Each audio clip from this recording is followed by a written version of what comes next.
அஸ்ஸலாமு அலைக்கும் வரஹ்மத்துல்லாஹி வபரகாத்துஹு. தினமும் ஓர் உபதேசம். ரமலானில் செய்யப்படும் ஓர் உம்ரா ஒரு ஹஜ்ஜுக்கு நிகரானதாகும் என்று ரசூலுல்லாஹி ஸல்லல்லாஹு அலைஹி வஸல்லம் அவர்கள் கூறினார்கள். அறிவிப்பவர் இப்னு அப்பாஸ் ரலியல்லாஹு அன்ஹு. நூல் புகாரி, ஹதீஸ் எண் 1863. அன்பிற்குரிய அல்லாஹுவின் நல்லடியார்களே, ஹஜ்ஜுக்கு நிகரானது என்பதன் கருத்து ரமலானில் செய்யப்படும் உம்ராவிற்கு ஹஜ்ஜுடைய நன்மை கிடைக்கும் என்பதுதான். இதை தவறாக புரிந்து கொண்டு யார் மீது ஹஜ் கடமையாகி இருக்கிறதோ அவர்கள் ரமலானில் உம்ரா செய்துவிட்டு ரமலானுடைய உம்ரா நன்மையும் கிடைத்து விட்டது, நம் மீது கடமையாகி இருக்கக்கூடிய ஹஜ்ஜும் நிறைவேறிவிட்டது என்று தவறாக புரிந்து கொள்ளக் கூடாது என்பதற்காகத்தான் இந்த கருத்தை இங்கே பதிவு செய்கிறோம். இதே கருத்தில் பலர் கேள்வியும் எழுப்புகிறார்கள். அவர்களுக்கும் இது விளக்கமாக அமையும் என்று எதிர்பார்க்கிறோம்.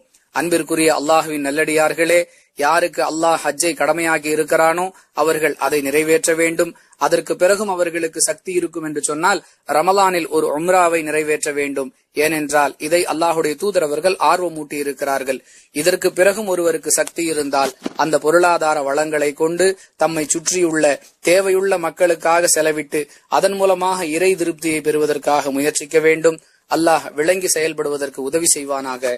வாஹிரு தவானான் அல்ஹம்துலில்லாஹி ரப்பில் ஆலமீன். அஸ்ஸலாமு அலைக்கும் வரஹ்மத்துல்லாஹி வபரகாத்துஹு. அஸ்ஸலாமு அலைக்கும்.